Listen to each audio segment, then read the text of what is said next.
So a little bit of background about my company. My company is Phone Impact Warehouse. We started in North Miami Beach, right down the block. We started as a cell phone repair company. So your iPhones, your iPads, and we didn't even think about the horizon of doing government procurement. We just wanted to fix iPhones. So we started in the backyard about 5 years ago. We went to Miami-Dade School District, and we're like, hey, we fix iPhones and we want to fix your iPhones. And they're like, hey, that's great and all, but we don't have iPhone repair. We have computers.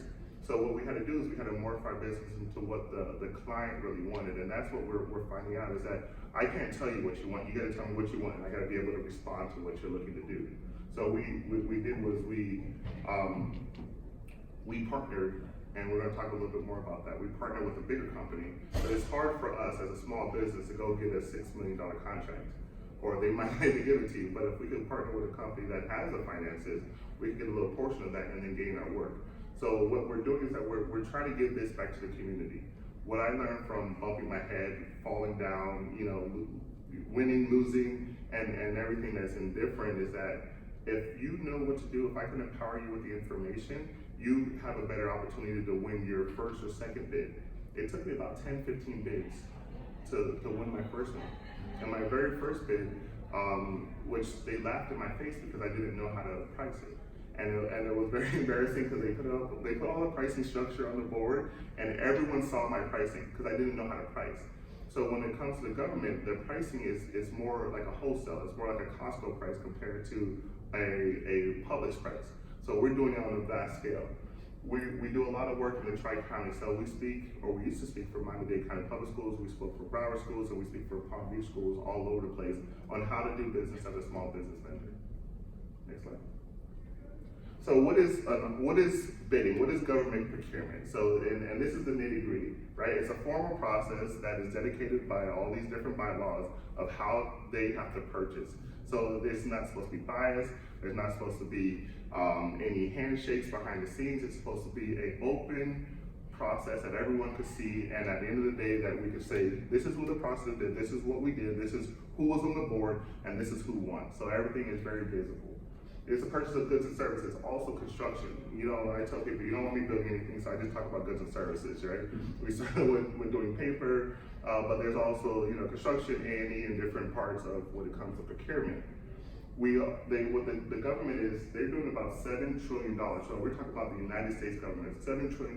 They're the biggest buyer of any corporation out there, or giving out bids. So we're talking about from local, from the school districts to the counties to federal government to the Navy, the Air Force, until just the United States buy. They'll buy 1 million pens from you, or the school district will buy 500 pens for you. Or there will be different solicitations that they do that's called a set-aside, and we'll talk a little bit more about that. Next slide. So these are the type of bids that are out there. So we have quotes, which are cheaper. Quotes are like the nitty-gritty. So if you want to buy 10 items, we usually do them quote. RFPs are requests for proposals. Those are way more in-depth. Those are what is your history? Who do you have working with you? What is your price? What is your background? What is your history of doing this type of work? So it's a collaboration of all those aspects that come up, and we usually have a group of people that vote and say, this is the best bid. RFQ is request for a quote. It's very similar to a quote, but just bigger. ITBs. I really like ITBs because it's price to price. It's your price against my price. There's no really history in it. If you can have a better price than me, you most likely will win the bid. Invitation to negotiate. Very similar to an ITB, but it's closer to an RFP because there's some more information that's in there. And actually, what we see that a lot in like a Broward College, more than more school districts. Colleges use ITNs more than school districts. Why? I don't know. And we discussed a little bit about set-asides. So we're 8A certified, so that means that we're a small business for the United States government also. So they have what is called a set-aside for just 8A, where we're just competing against like-sized companies or smaller companies. Because it's really hard for me to go compete with a Walmart, because we don't have the buying power as Walmart. But if I compete with you, we could come and we could keep it within a pool of vendors. We have a chance for us to win, because if it's me versus you versus Walmart, most likely they're going to go with Walmart. And a sole source, so that's more of the United States government, where you have a product that you're the only one. You say you do radiology, So you have a product for radiology that is the only product that's on the market, they're gonna say, we're gonna put out the solicitation, which has to be public, but we're gonna do a sole source to you. And you're the only one that's able to supply that. So they're not gonna go and compete and go against 3 or 4 other bids, they're just gonna buy it from you, but they have to make it public. Excellent. So the purpose about why we're here and the reason why we made it 5 or 6 years is because there's small businesses, and then there's certifications for small business. So the first certification that we got as small business was from Miami-Dade County Public Schools. And there's many benefits of becoming a small business. One, they have incentive points on an RFP. So instead of me going against you head to head, they give us an incentive as a 10%. So we're not head to head, because it's hard for me to compete with Walmart. But if they give us a 10% increase on our price, we're able to go level our price. They also give local preferences. So if you're a local company, they're gonna give you a 5% increase. When it comes to ITBs, they don't really do that to ITBs because it's price against price. They usually do that more to RFPs. But what they're trying to do is they're trying to give us a step ahead, a running start before the company comes behind us and beats us in our price. So that's one major part about being certified. There's different certifications, so you need to get certified within local government. You would have to get certified within the school district. You would have to get certified for the United States government. So there's different angles of getting certified, or different certifications. There's also reciprocity. So if you're certified in Miami-Dade, there's a reciprocity with Broward, there's a reciprocity with Palm Beach, but you still have to do the paperwork. The only reason I'm here today is because we became a small business certified. That's the only reason that we're here today. Our first bid that we won, thank God, which is Miami-Dade Schools, is that we supply paper. They did a set aside for only small businesses, and we were able to win that contract. If we weren't a small business, we weren't to win that contract, we wouldn't have made it here today. Another thing that they do is they give incentives for big companies to use small businesses like us to help them win an award. So what that does is it gives an incentive for a big company to use a small business. If there's no incentive to use a small business, they would not use a small business. Next slide. There's each county, which is something that we need to work on as a group, has their own way of putting out the bids and solicitations. So there's Demand Star, Big Sync, FedOps, and different county websites that put out the solicitations, so you know, where do I need to look for Miami-Dade schools to find the bid? Where do I need to look for Broward schools? Where do I look for Palm Beach schools? Where do I look for the county? So they're all over the place, but if you know where to go, at least you know when a solicitation comes out, you say, oh, I know Broward schools is coming out with this bid. You know where to go to Bid Sync, or I know Palm Beach is doing this, and usually what you do is you register for these, you put your NAICS code. Your NAICS code is what classifies what you do. So there's a NAICS code for radiology. There's a NAICS code for everything. There's a NAICS code for selling fish. So you put your NAICS code, so every time your NAICS code populates, you'll get an email saying that there's a bid for you out there, and you can go look. So what I suggest to small business is register with everybody. Some of them cost a little bit of money, but if you're ready, yeah, please, get a picture.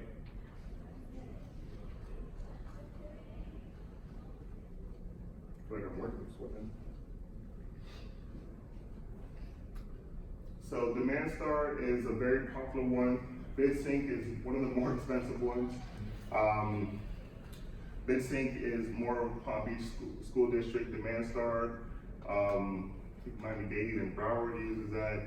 FedBizOps is more for government procurement, like for the 8A for the federal government. And then each county, so Miami-Dade has their own website, Broward County has their own website, and then they push out their solicitations. And what I tell vendors is, by the time that bid comes out, it's too late.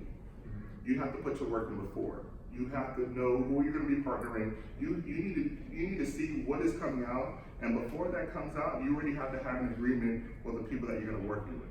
And I've had to learn that the hard way. So in the beginning, I was always trying to come to the back end. It doesn't work that way. You need to be sitting at the table. And there's actually a funny saying that I heard. If you're not at the table, you're on the menu. And I was like, wow. And I thought about that. I was like, if you're not at the table, you're on the menu. So if we're collabing with a big company, they know when the bids are coming out because they already know that it's expired. So they're already collabing, they're already coming together, and they're already saying, hey, we're gonna come together and we're gonna do a solicitation. hopefully with a small business, you know, and even as a small business, we do that too. Next, please. There's some things that you should do. There's some things that you shouldn't do. So right now we're doing the do's. You have to network. You got to be out there. You got to show your face. That's the reason why I speak out here. One, it gives me credibility, and two, I'm able to pass on what I need to do. You got to know who's buying from you, and you need to also know who's buying, because there's someone buying your services.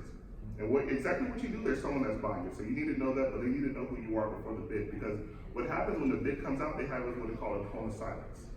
You can't talk to any procurement people about that. You can't talk to whoever in their office about that, because then you violate the code of silence. So you need to do that before.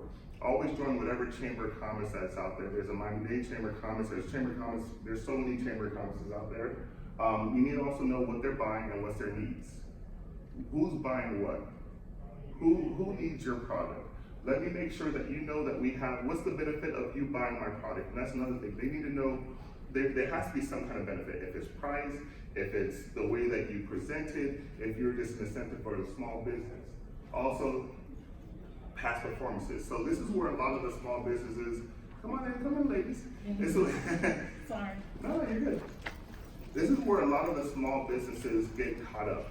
So I had a guy that says, hey, I want to work on this janitorial bid. But I don't have a past performance. I said, well, what you need to do is go to your local church, and you need to donate your time at the local church. Or you need to go to a facility, one of these school buildings that don't have, and you need to start working at that school building for free. And he's like, what? I said, yeah, for free. And he goes, why? Because you're going to be able to get past performances. Because what they're going to do is they're going to actually bid. We need 3 people that you have something similar when it comes to janitorial. Church is huge. You can have a nice letter from there. You go to your local community center, your local football field, and you work. So there's certain ways of getting some past performances. But one thing you got to do is you have to put yourself in position that you can't lie to them, because they will call. And they will call. And guess what happens if they call and it's a fake number? It's not a good thing. Huh?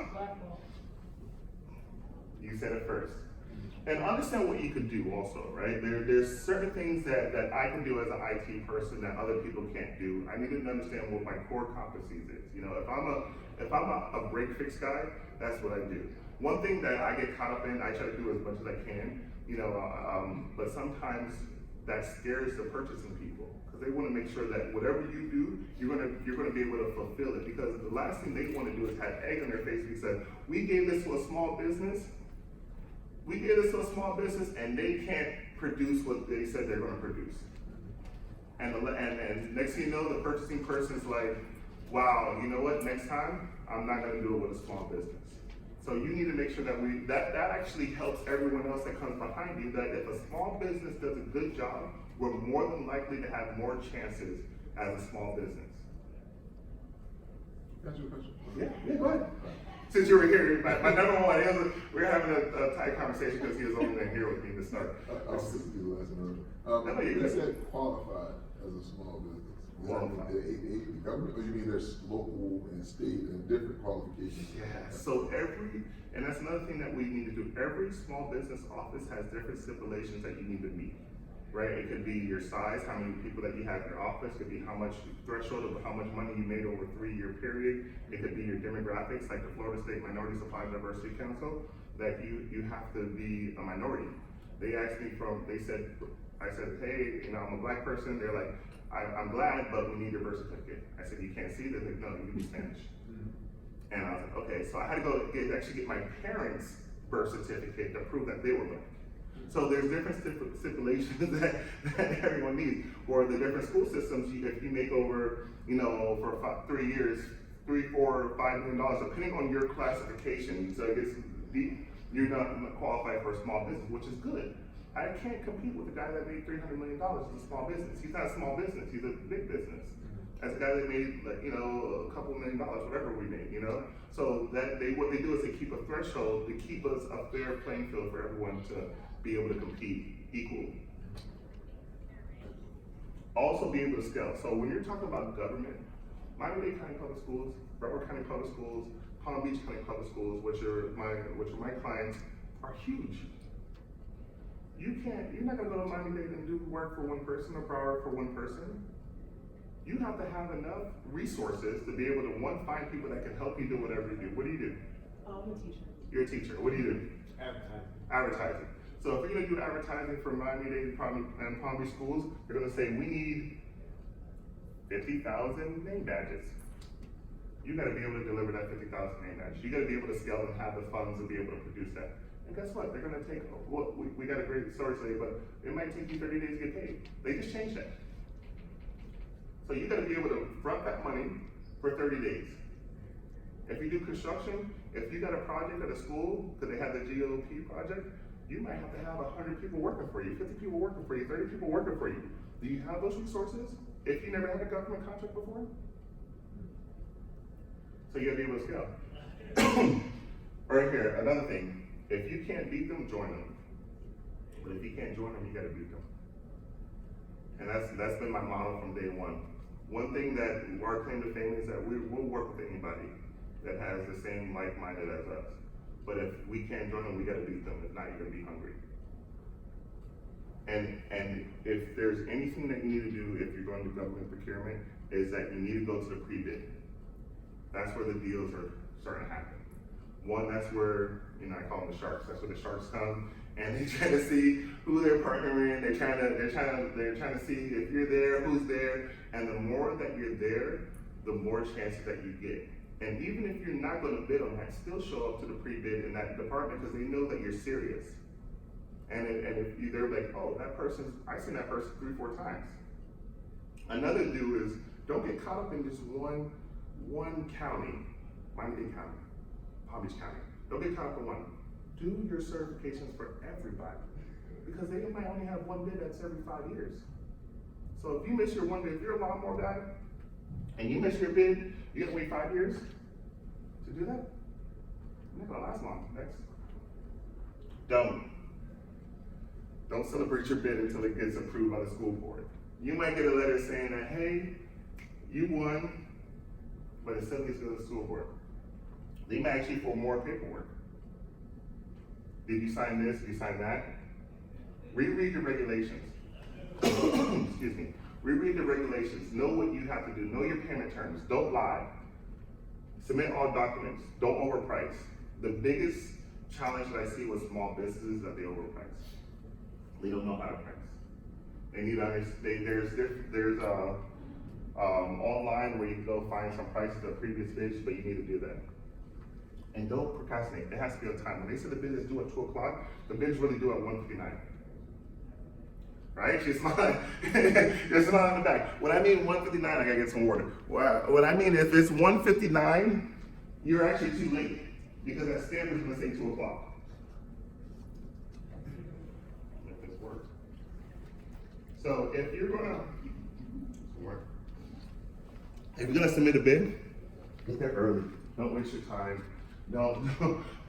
There's always a story of someone that comes at 2 o'clock. There's nothing that they could do. If you come at 2 o'clock, that means it's late. And if you have a chance to ask questions, always ask questions. Because that's what the big boys do. A lot of my stuff is I just mimic what I see the big boys do. I'm not, I'm smart, but these guys have been doing it for a long time. If they ask questions, I'm gonna ask questions. If they show up, I'm gonna show up. If they go to the board meetings, I'm gonna go to the board meetings. Because they know something. So don't hesitate to be like, why are you doing this? Or, you know what, I don't understand this part of the bid. Ask questions. Next. I'm big on social media. Someone asked me, do I have cards? I said no. I use LinkedIn. I went to a whole conference. I didn't have cards. I said LinkedIn. Who has LinkedIn here? Shame. The reason why LinkedIn is so good is because I can have an instant communication with you. I can say to you and be like, hey, that's what I did. I was like, hey, I'm having a speaking engagement. I want you to hear. I would love to talk about small businesses, and I can have an instant communication with you. You give me a card, I send you an email. Guess what? You're not going to Maybe you might pick up my email, maybe you might respond to my email, maybe you don't. I just came from that, I guess also, I use LinkedIn for my marketing. I'm always putting videos. That's why I have Lennon back there recording this. This is going to go in a video on social media. It looks like I know what I'm talking about.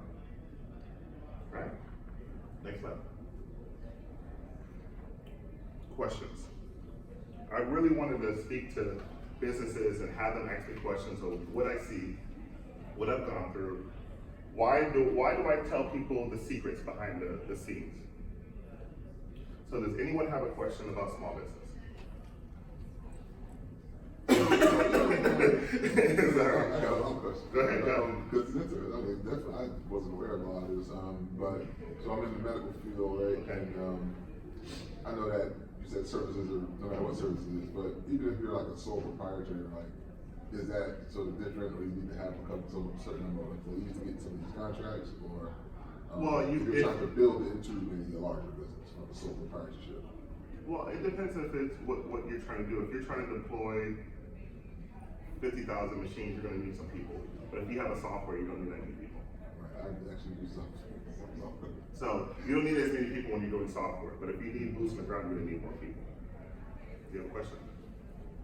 I just, I know there's a perception that with government contracts, a lot of them are posted and they're already sold. They already know and have in mind Okay. who they're giving it away to. How do you overcome that? How do you overcome that? Some municipalities and even the federal government, I've heard that where, these billion-dollar contracts automatically go to the same people, so it's hard to break that ceiling and become one of the companies that they would seriously consider.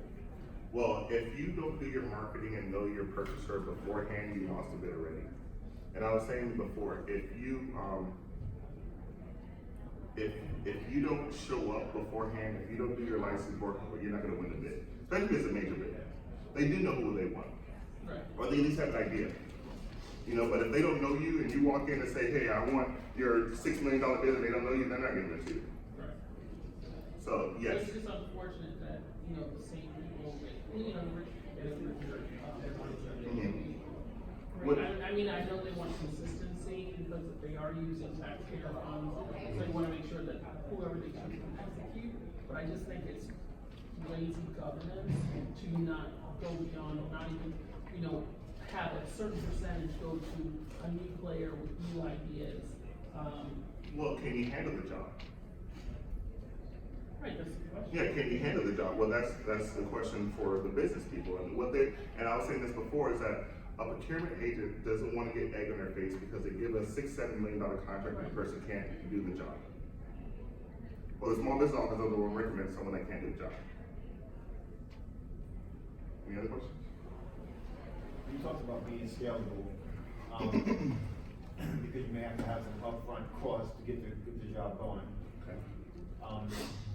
So to be scalable, is that somehow the information put in the RFP, because you may not know? So if I have an advertising agency, Okay. and the client says we want to do, we're going to award you the bid to do this this campaign for us, Right. this $1 million contract. Mhm. On the corporate side, typically, let's say I would get maybe $150,000, $200,000 to get started, or just as part of when the bid, and then from there, I'm billing them per project or by the hour or whatever. Yes. But you're saying, I may just have to have that whole $200,000 up front. Yeah. What What information that's in the bid, that's in our. No, It's you assumed? Well, if you're professional, it's assumed that you're gonna have to be able to pay this up front, because the school district's not gonna give you, or any, not give you money until you're done the contract. And then you gotta wait 14 to 30 days. So you gotta be able to float that for that time period. And that's assumed. They're not gonna put that in there. They're gonna tell you the payment structure, but that's assumed that you have the capability of doing that. But if you don't have capabilities, they're gonna be like, why am I giving this guy a contract anyway? Right? You have a question as a teacher? Okay, I came in a little later, but how do you find out about the contracts? Is there a website? Okay, so if we're gonna go back, Lennon, go back if you can. Go back. I'll start keeping my presentation. Oh, yeah, there we go. So there's different municipalities has different, I guess, ways of getting their bids out. So Demand Star, usually, Miami-Dade, Broward, Big Sink is Palm Beach schools, federal ops is like the United States government, and then each county has a website also. So if you go to Miami-Dade County, you look up bids, they already have a website that has all this stuff.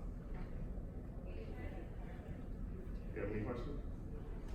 No, just regarding more so the training, I know you mentioned getting certified in different counties and all of that. Okay. Is that something that's just, you apply and get certified, or you have to go and be, like, You have to have trained in each documentation. county? Well, Or yes. is it just like a fee you pay here? No, well, each county has their own certification and they all have their certifying agencies within the county. So, you need to get certified in Miami-Dade, you need to get certified in Broward, you need to get certified in Palm Beach, you need to get certified in the county. So it's a lot of paperwork, but usually it's the same paperwork for all. So what I do is I have a folder on my taxes, on this and that. And there's a couple of paperwork that's different, but usually the same for all. Yeah, and then once you start getting certified, it becomes addicting. It's like almost like a tattoo. So you're gonna want to get certified, and then you put it on your tag, my tagline. So every time I send an email, they say I'm 8A certified, this certified. So my goal is to be certified with everyone. So when the bid comes out, the first thing I call the big boys and say, hey, I know you need a small business. Let's do some business because I'm already certified. Because if you're not certified and the bid's out, you're too late. You're too late.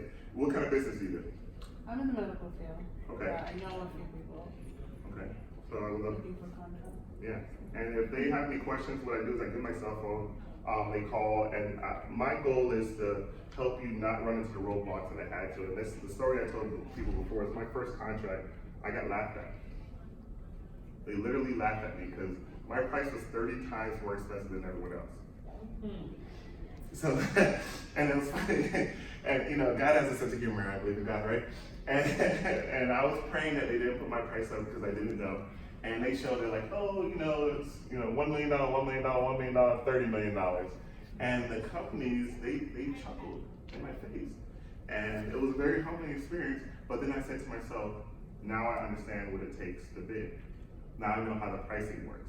So was that due to lack of market research? That was due to, well, there's no one going around telling you about government procurement and how to price.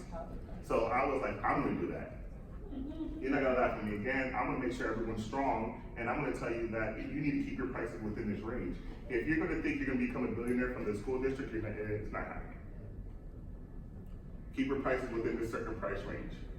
Go on this website and you can see some past bids to see where people were usually at. And they didn't have that, or I didn't know. So what you do is you go guess, and you're guessing like you're doing it, like I said, if I fix phones, right? If I'm gonna fix your phone, I'm gonna charge you $75, but if I'm gonna fix the school district's phone, I'm gonna do it for $30. Because they have 100,000 phones. So I thought of it as me to him, not someone that had so many devices. So when they laughed at me, I took it and I shook my head and says, never again. And now I'm working with those guys. And I actually beat them the other day too. So, everything is full circle. So another thing I talk about government procurement is don't take it personal, because you will lose. And what you could do is you could be upset, you show your butt, go speak to the people, and you know what, sometimes you just gotta lose humbly, but take what you learned from that and then go to your next bit. But that's what also I said is that don't get caught up in only in one county. Go to every county. Because if you miss that one bid, you might have to wait for 5 or 6 years before the next bid comes out. So, and then you can take that information. Because what they do is they post the tabulation of who won and usually their prices. Sometimes it gets slick and they don't post the prices, but at least you know that. And what I do is I have a folder of all the old tabulations of who won and what's their price. Because now I have my own market research. Because they're not going to give you that sometimes. So the goal is to try. Go out there, put in a solicitation. Make sure that you're able to cover your costs within that solicitation. Understand if you do lose, don't give up. Continue to pursue. Continue to pursue. And guess what? You're gonna break through one day. When I lost about 6 or 7 bids, 8, 9 bids, before I started, and then I won one. That one did change my life. Literally, it changed my life. And then I was like, now I got some confidence. And then I started going after other bids. And now I can branch out because usually we're just so strapped for cash that we're just like, I need to make it till tomorrow. I need to make my payroll. And then you win something, you're like, okay, I won this, what do I do now? And that's what usually happens. Even the big boys, I speak to the big boys, they're like, okay, we won this contract, now we gotta start putting this together. They're not all prepared either. So don't think you have to be perfect. Right? Like, you think you have to have everything figured out. Don't have everything figured out. You have to have an idea of how you're gonna do it, but don't think you have to have everything figured out. So let me show you, go to the first slide, first. Okay, go back to, okay. So let's talk, since we're going backwards, because we're gonna talk, what is government procurement, right? It's a formal process that's supposed to be a clear-cut, transparent process to purchase goods and services from people like you and myself. There's also construction, there's also A&E. I don't talk about construction because you guys don't want me to build anything, right? Because I'll build this wall, you'll touch the wall, the whole wall fall down, now they're coming after me. Government procurement, the whole government is the biggest buyer of anything across the United States. They account for about $7 trillion of goods and services. That's a lot of money. That's more money than I have, that's more money than you have. But you can also understand that, you know, $50,000 to you might be life and death. $50,000 to a school district is a sneeze in the bucket. And if you do not complete the job completely to your best of your ability and the way that they want it, they will not pay you. And then next thing you know, you're struggling. Yeah, they will not pay you if the job is not complete. So that's what we're talking about scaling. How can I pay you for something that's not done? They have a liability to make sure that when they're giving taxpayers money to you, that they're able to make sure that they say that the job is complete, the PO is signed, or whatever is signed, and they can show proof that the job is done. So they have to be able to show that. They can't pay you up front. I probably heard one time that they had to pay someone up front, and it was like some major contract that we couldn't do anyway. So usually you have to do the job to be able to float that. One thing I talk about all the time is that I think loans are the worst thing to do for small businesses. Loans are the worst thing for small businesses. Why? Because if you get the wrong loan, you're not making any money in your contract. We're desperate, we need the money, but there's nothing worse than doing all this work and you walk away with $100 at the end of the day. Because you're paying, because it took you so long to get your money, you had to do all this product and the product didn't show up on time because you're getting it from overseas or whatever's gonna happen, and then your money, you get nothing left over. The blessing that Miami-Dade County did, and now Miami-Dade County Public Schools did, is they pay you within 14 days. That right there is a game changer. Because that gives you a shorter time to pay your people. We pay our people every week. So if it's 6 weeks, that's 6 times I gotta pay my person. So I have to come up with that money to be able to keep the lights on. Go to the next slide. We talked about this right here, quotes. Quotes are smaller. Quotes are the nitty gritty. Quotes are like, my school wants pins. We want 50 pins, that's a quote. RFPs are big time proposals where they're asking you who you are, where you've been, let me see your financial documents, let me make sure you could handle something like this. What qualifications do you have, what certifications do you have, what's your past performance, and we're gonna take all of that and we're gonna look at that as a whole. And it's usually done by a committee. RFQ, which is a bigger than a quote. They're gonna ask you for some more information, but they're just really asking for a quote. They're just asking, what is your price? But we wanna know some of your background also. Who you been, where you done, who you done work with. ITB is me versus you. I also say when ITB, give them some information about you also. You know, give them some background on you. Even though it's price to price, give them some background. And ITN is a negotiated quote. We all want set asides. The reason why I can have this conversation with you right now is because I won a bid as a set aside. A set aside it was called miscellaneous items. And that was only for small businesses. I cannot compete with Office Depot for pricing. Office Depot is nationwide. I'm a little guy in North Beach. I can't compete with Walmart. So what they did was they had like-sized corporations, and we competed against ourselves. Also sole source, we're talking about this. So if you have something that you do particular that no one else does, they're gonna buy it from you. So if you do a medical device, I make a heart stick, something that is particular and no one else has, but they want your product, they still have to go through the procurement process, but they're gonna call it what is called a sole source, where they can only buy from you. They're not competing against anyone else. All of these are, you're gonna compete against everyone else. This one, that's yours. That's yours. What do you do? Alive Health School. Oh, online health school. No, Alive Health School, like Oh. Subaki, KG, Okay, that's awesome. CR. Okay, so my phone's vibrating. What do you guys do? You guys are a little late, so I was gonna take on you guys. We have a podcast that does the first generation Asian Americans. Okay. I'm a planner, I'm a project engineer. Okay, so project engineer, okay? And if you're a project engineer, I would get certified as a small business. I would even get you certified as a small business, because they might be some training programs for after school program. Right, did you say get you certified, or? You get certified. Okay, I have you. No, I have people that can't get you certified. I got you on that, girlfriend. Sorry, excuse me. Yeah, I'm catching a cold. What do you do again? Nurse practitioner. I'm interested in now the certification, to be certified as a small business. What does Okay. that really entail? So, okay, so you want to talk about the process of being certified, or what is the steps of being certified? A little bit of both. Okay. So one is that you have a lady that's next to you that's part of the small business office of Miami-Dade County Public Schools. So the first thing you need to do is you need to find out where you want to get certified from, right? Let's talk about Miami-Dade Schools since we have them here, right? You would register as a vendor with the school district. I'm a vendor, they give you a vendor number. Your vendor number is 1234567-9. And then after that, because they're gonna have particular paperwork that they need, that you're a business, that you have your Sundays, you have everything in line, that you're a legit business. You have to be legit. You can't be, backdoor, so everything has to be in line. And then as a small business, they're gonna say, okay, that's great that you passed this part, but now let's see how much money you need.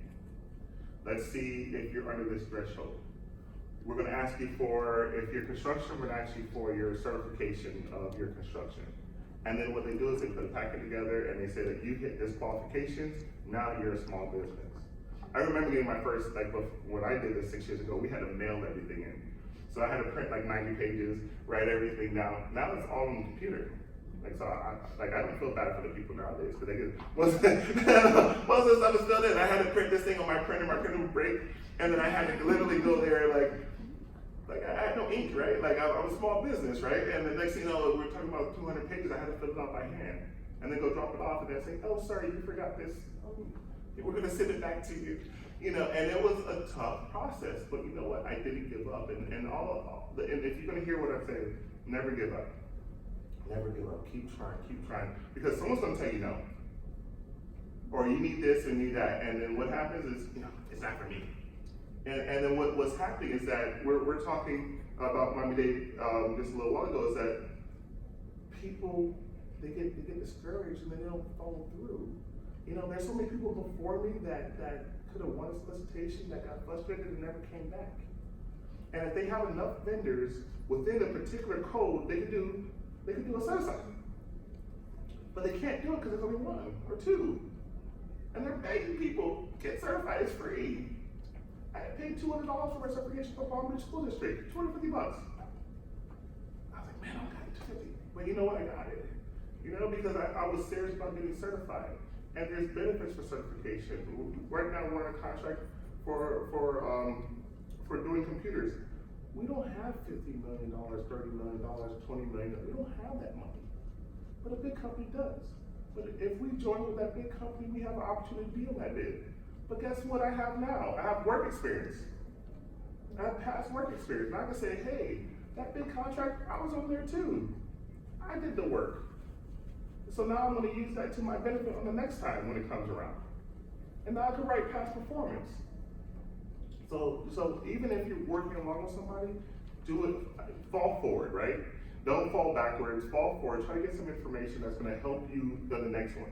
Also, what I do is I have documentation filled out. I have contacts already that I use for references.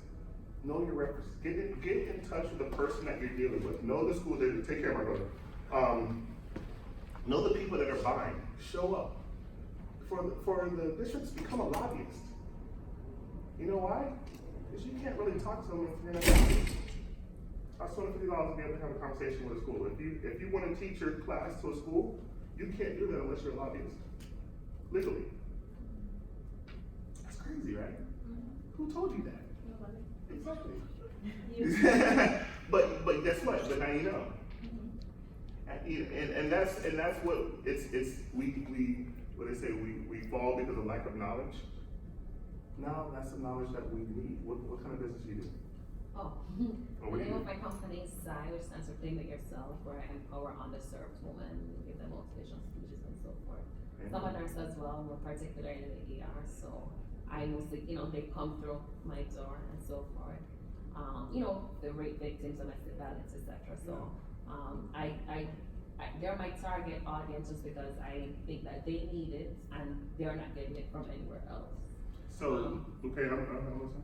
Yeah, but back to your certifications, I work for non-for-profits. I recognize correct me if I'm wrong, but I think you could get certified if you're a for-profit organization, but if you're a non-for-profit 501(c), you're not able to get, I gotta digress. You could guess.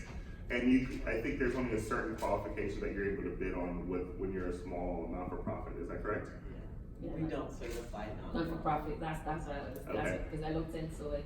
But there's also things that you could do for the individual school. Because what I'm learning is that there's bids that are for the whole district, and then the schools have bids also.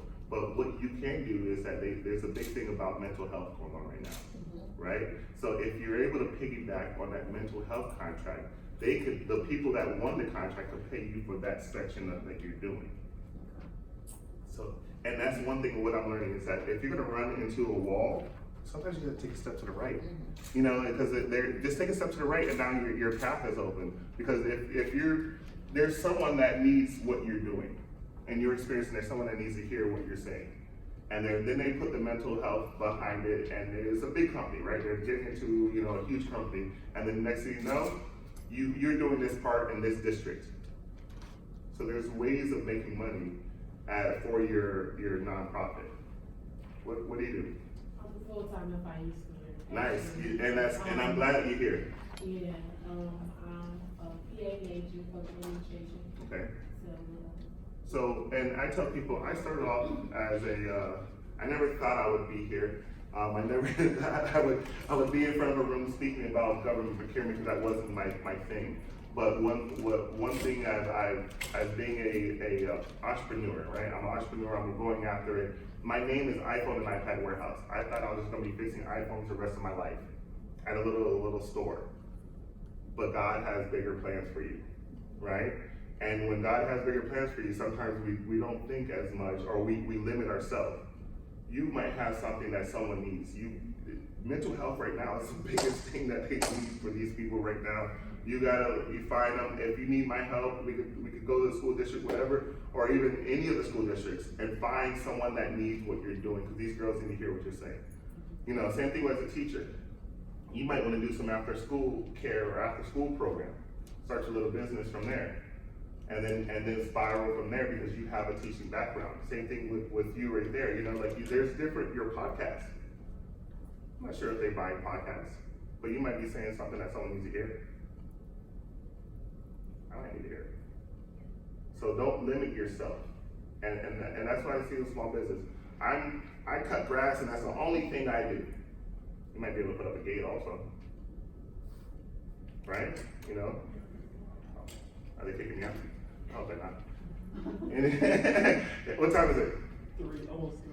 Oh, they probably kicked me out. Were you guys here for me, or you guys were here for the other one, and then I took over the time?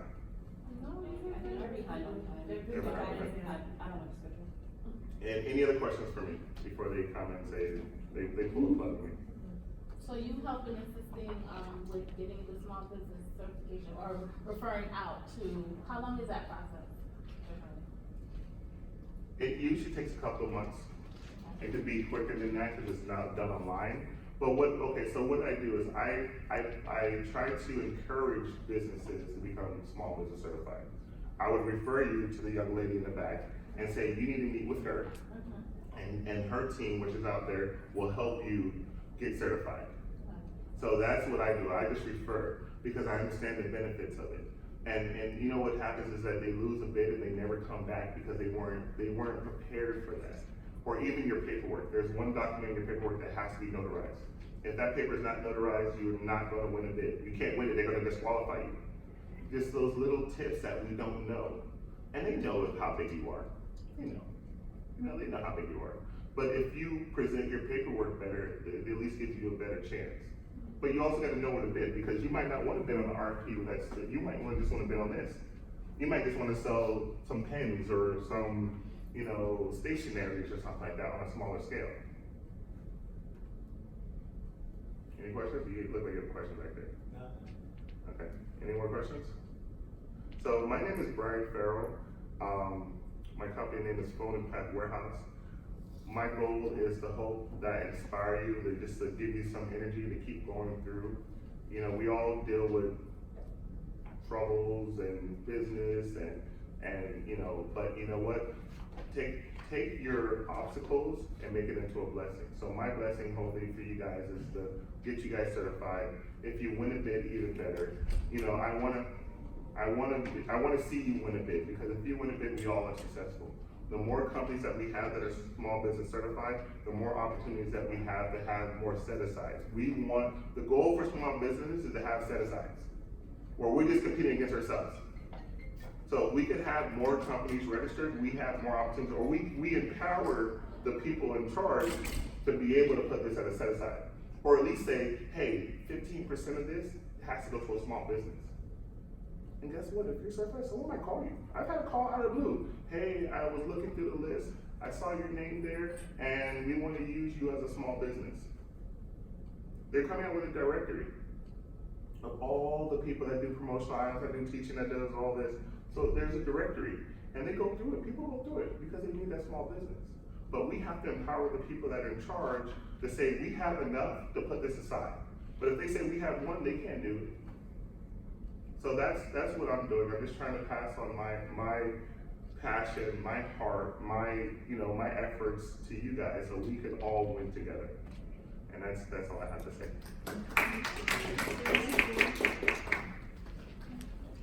Yes.